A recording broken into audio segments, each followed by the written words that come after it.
From a suspect in Ohio who jumped from a window and ran from police, and a botched raid in Indiana that nearly blinded this elderly woman, to a SWAT team in Florida that knocked this man off a burning balcony, and much more. Here are some of the wildest SWAT raids caught on camera.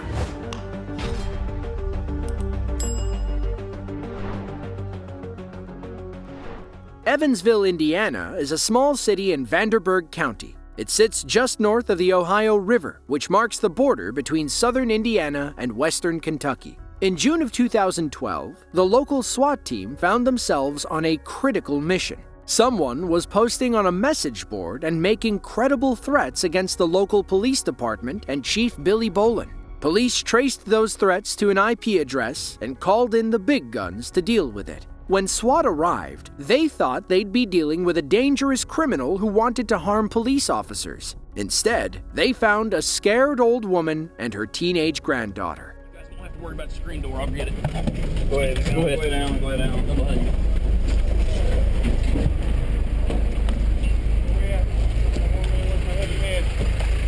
Cover now. Go. We're here. Hit it.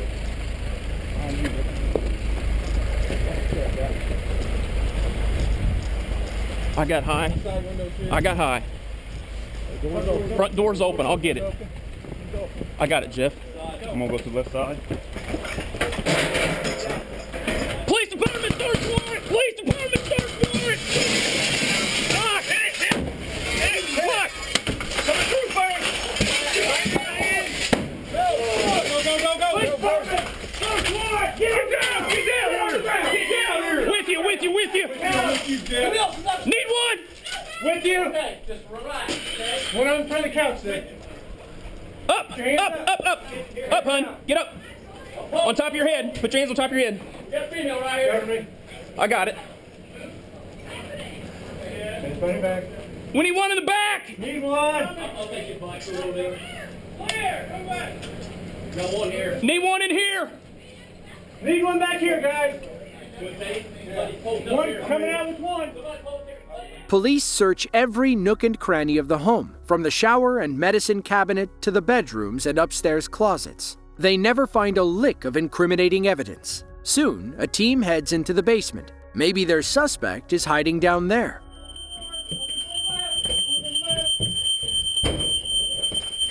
With you. We need one. With you. Hold it. Just hold it. Take it close, Dad. Just hold it, Josh. I got you. This is clear. All right. There was a cat or something. There's a cat. Ready? Here, I'll kick it. Go ahead. Look right. I got left. Door over there. Door. You guys good? We need another one. I'm with you guys. Here, let's do this one first. Go ahead.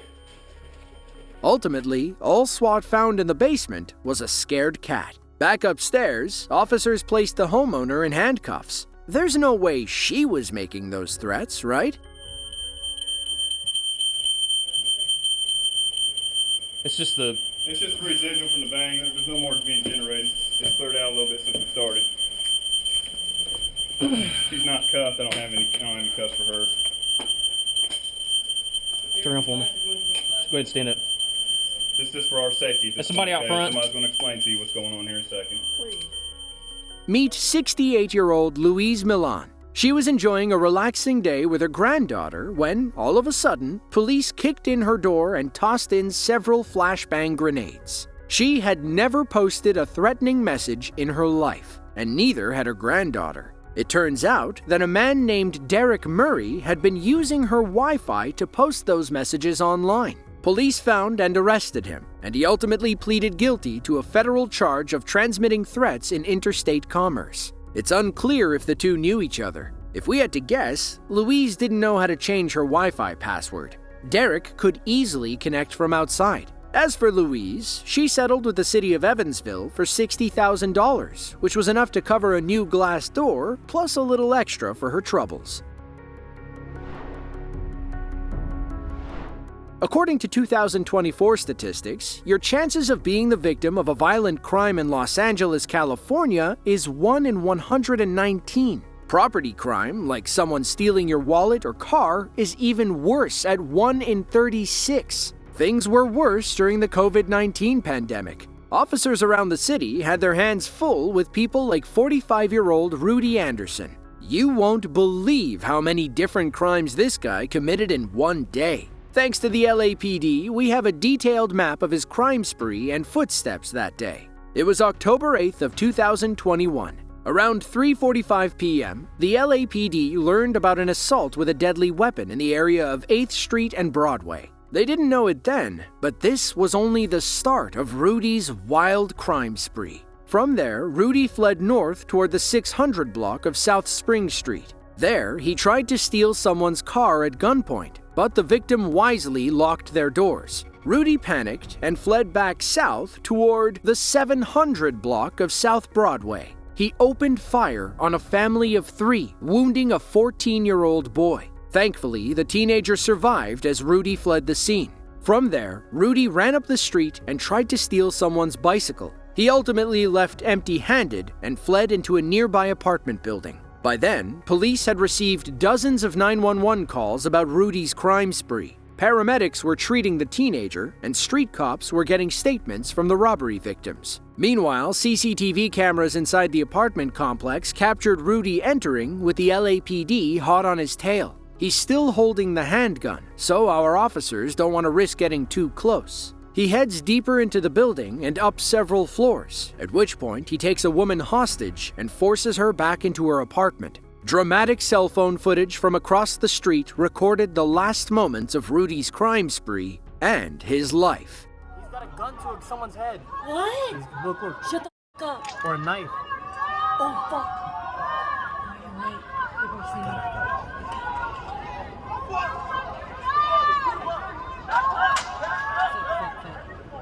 Okay, he has a gun to someone. It is. That seems like...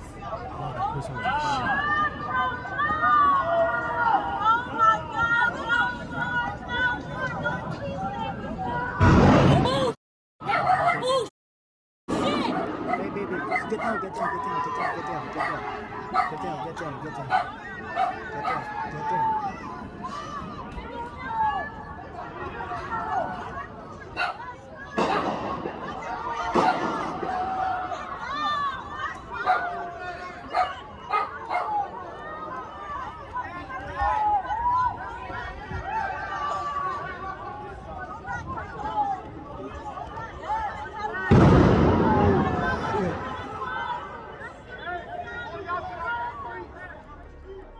It's at this point that Rudy grabs his pistol and the SWAT team opens fire. Per YouTube policy, we will not be showing this portion of the video. Thankfully, we can show footage from multiple SWAT body cams taken during the rescue.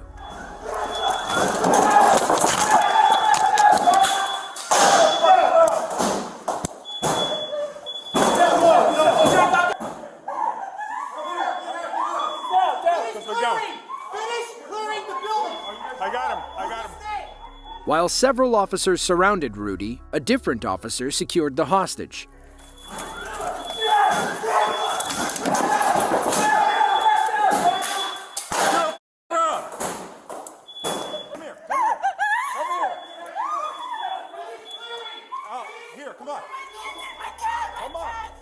In the end, the hostage walked away without any significant injuries thanks to the LA SWAT team. It's unclear if she ever grabbed her cat, but we assume he was okay. As for the 14-year-old boy, he was treated at a nearby hospital and was expected to survive. As for Rudy, he was declared deceased on the scene. Ruby Johnson is a rich woman. At least, she became one in 2024 when Denver, Colorado awarded her $3.76 million after a SWAT team wrongfully raided her home. It was January 4th of 2022. Officers were gathered outside her home in Montbello, a small neighborhood in northeastern Denver. They hopped on the loudspeaker and ordered the inhabitants to come outside. That's when Ruby appeared in her bathrobe. Anyone inside, 53 Kennedy. one. You come to the door with your hands up. Just want to go to the seat back. Do you have anything on you you're not supposed to? Huh? Do you have any guns or knives or anything? Oh, no. I don't have Come sit back here. We're going to tell you what's up. So nobody else is in the house, man? No, nobody else is in the house. Okay, so they got a search warrant for your house, okay? There was some evidence that they believe is in the house. So I'm going to walk you over there and we're going to talk to some detectives, okay? Once we can make some more announcements, just give me a minute and double check that nobody else snuck in the house on you, okay? Okay, What's your name, ma'am? They can't sneak in the house because I keep my doors locked. Oh, good for you. Because I'm in here by myself. Oh, you are? Okay. My name is Ruby Johnson. Okay, Miss Johnson, just give us a second and then I'll get you over to those detectives, okay? Okay. As the story goes, somebody who isn't named Ruby Johnson stole a Denver man's pickup truck. There were several weapons inside the car, along with $4,000 cash and the man's cell phone. He used Find My iPhone to track the device to a location near Ruby's house. Apparently, that was enough to secure a search warrant and force Ruby out of her home for 4 hours.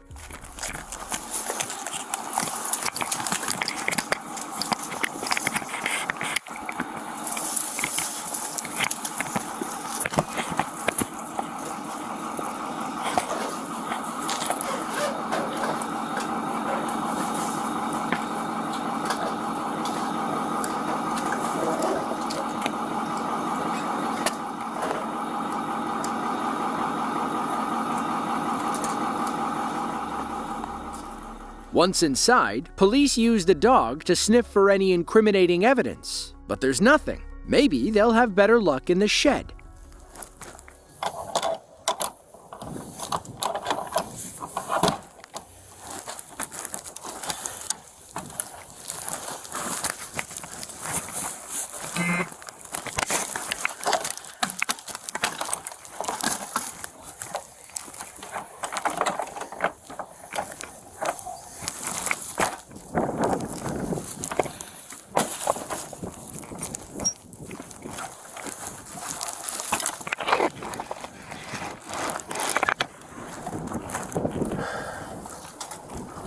Snowblower.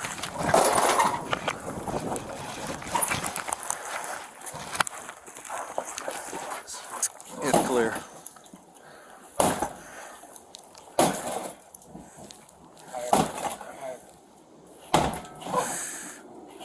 Damn. There's boxes stacked up.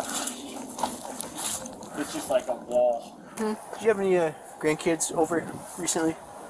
Did I have any? Yeah, like grandkids? maybe yesterday? Oh, no. No? No. Okay.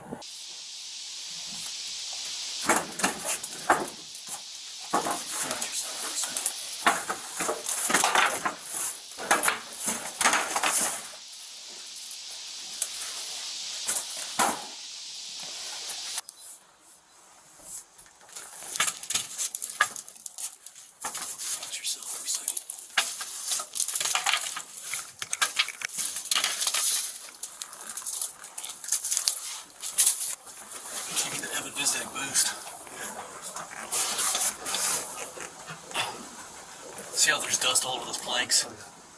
I took my hand and wiped one. There's no way somebody walked in. Did you catch what the officer said there? There's so much dust that it would be impossible for someone to walk through or hide up there without leaving a trace. Ruby's house was empty, and there was nothing illegal going on. You can tell by the look on the SWAT team's face that they know they made a huge mistake. The ACLU helped Ruby sue the city for violating her privacy. During the raid, officers allegedly trashed her home and broke several invaluable possessions. The city agreed with Ruby, granting her $3.76 million in damages. Between 2017 and 2024, Denver spent $39.5 million on legal claims like Ruby's. Almost 90% are related to Denver PD and the local sheriff's department. As for the stolen truck, it's unclear if police ever recovered it. February 6th of 2023 was a tragic day in Canton, Ohio. It began around 5 a.m. when Canton PD received a frantic call about a gunshot victim. A 52-year-old man was suffering from a severe neck injury. Sadly, he was unresponsive when they arrived, and he passed at the hospital hours later. That same day, police identified their suspect as 22-year-old Jamari Harper of Cleveland. They quickly obtained a search warrant for Jamari's home and sent SWAT in to grab him. Traffic cameras captured the SWAT raid in real time. As the trucks roll up, keep your eye on the opening between the houses on the right side of your screen. As someone approaches the door, you can see Jamari appear and run for his life. He trips and falls multiple times, as police believe he hurt himself after jumping from a second-story window to escape. He gets a decent head start on police, but there's no outrunning Scooby, the German Shepherd. Jamari was arrested and charged with homicide, felonious assault, and aggravated robbery. He was also wanted in Cuyahoga County for several unrelated crimes.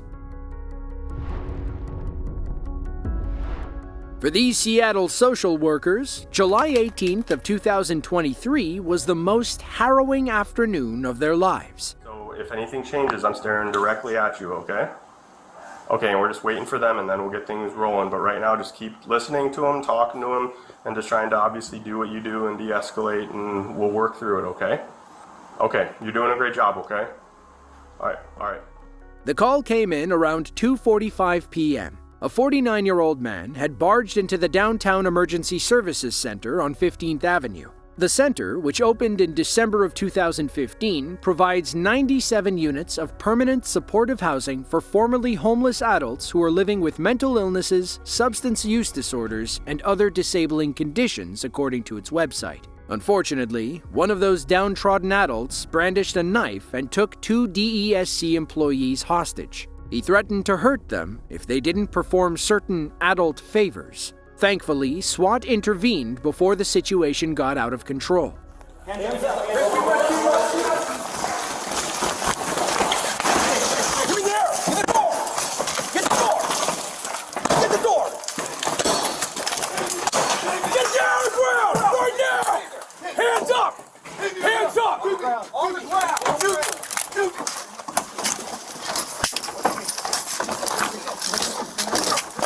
On the ground! On the ground! Face down on the ground! Victims are out. Get time. All right, hold on. Slow down. Hold on. We're not going to shoot you, man. We're not going to shoot you. Calm down. The suspect was out of his mind, saying things we're deciding not to show. Let's just say he wanted the police to end his suffering once and for all. Police got him under control and escorted him to the nearest station. Meanwhile, hostage officers spoke with the women and commended their calmness under pressure. In the end, the suspect was charged with 2 counts of felony harassment and 2 counts of unlawful imprisonment. According to court documents, he was well known to Seattle PD. This was his 23rd run-in with the law. He also had outstanding warrants for failing to appear in court. One document said this latest incident seemed to be somewhat mental health related. Gee, you think? Deltona, Florida, not to be confused with Daytona, is a small city in Volusia County, about 30 minutes outside of Orlando. It's home to roughly 93,000 people and a local cigarette thief who thinks President Biden owes him a favor. On December 20th of 2023, the Volusia County Sheriff's Department responded to an early morning house fire. It began when 56-year-old Dempsey Hadley intentionally set his home ablaze after running from police all morning. He refused to come quietly, so the sheriff called in SWAT to get him out of there.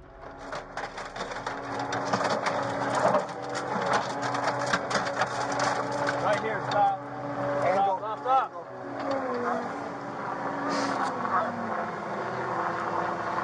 Dempsey, we want to get you out of there. Stand up. Show us your hands. We want to get you out of there. Level. Nikki, pull up a few feet. Level. Apparently, this all began after Dempsey stole several packs of cigarettes from the local Wawa. When police arrived, Dempsey pulled a gun and fired at a sheriff's deputy, grazing his face. Thankfully, his injuries were non-life-threatening. Dempsey then led police on a slow-speed chase toward his home.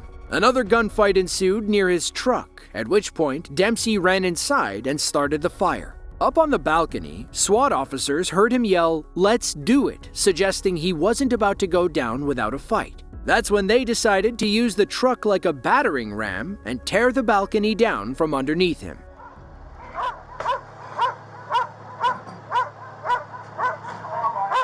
Get the brakes. Get down. He's ready, man. He just wants to fight. He's reaching in his pants.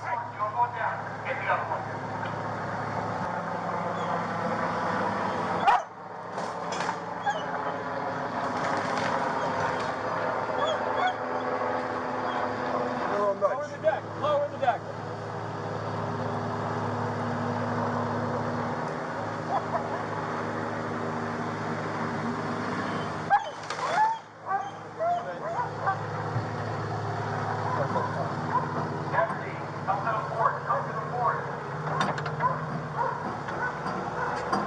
I can't see him.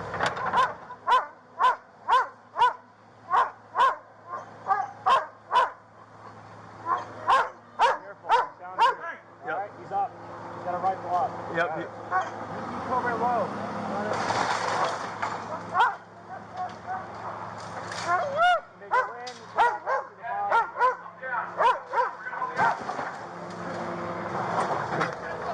Just hold cover, hold cover. Doc, come here, Barry, come to me.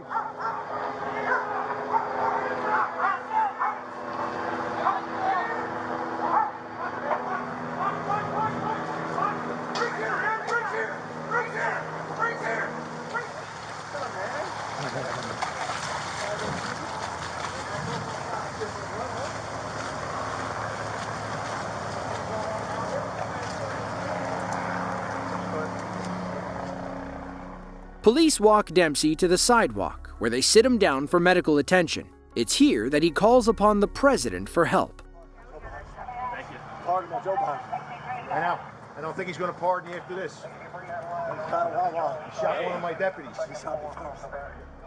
Sorry, Dempsey. Thieves who shoot police officers typically aren't in line for presidential pardons. In the end, Dempsey was charged with 3 counts of attempted homicide, fleeing, and petty retail theft. He appeared in court for the first time in January of 2024, and we believe his case is still ongoing.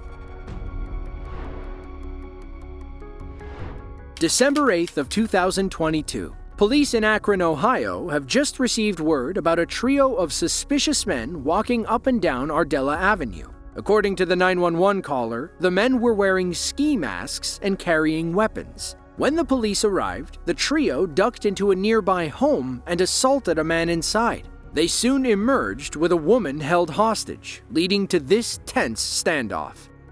Just let her go, man. This ain't worth it, man. This ain't worth it, bro. Come on. Come on, man. Back up now.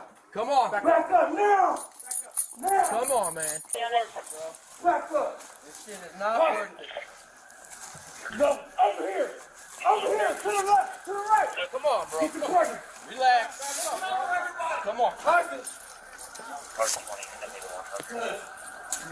20. Let's go. Come on, man. Come on. Hey. Push yourself. You got the rear. Hey, one thing up. Let him go. You're going to get shot. Moving west. Let him go. Let's go. Get on ground. Get on ground. Put your hands behind your back. I got one on the ground here. No, move. They're running down Reed with an AK. They got an AK. They're running down Reed. I got it. All right.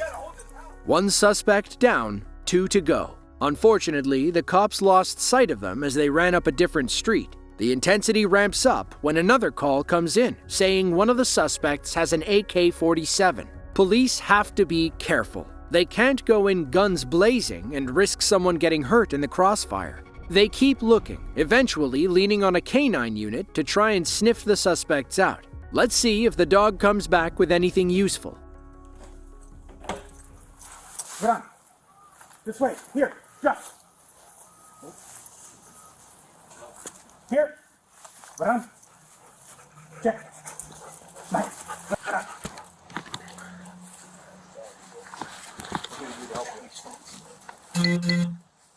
Okay, here. Fuß. Just Fuß.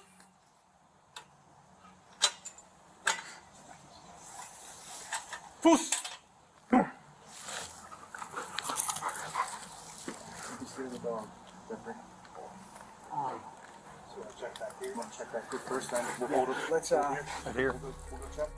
Unfortunately, the dog can't find a scent. It may feel like a lost cause, but our officers have a feeling these guys are still in the area. There's no way they escaped the neighborhood with such a heavy police presence. That's when one of them spots a red SUV driving toward the squad cars. The front passenger seems to be sending the police a concerned hand signal. All right, hold that. Don't move now! Hands up! Hands up! Get out. Driver, get out. Get out. Right here! You got someone in the back! Watch the back! Watch the back! Don't move! Don't move! One in the back! One in the back! Here. Don't you move your hands! Don't move your hands!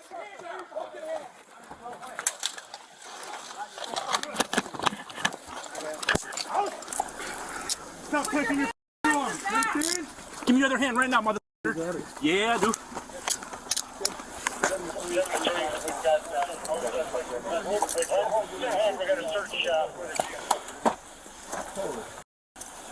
God.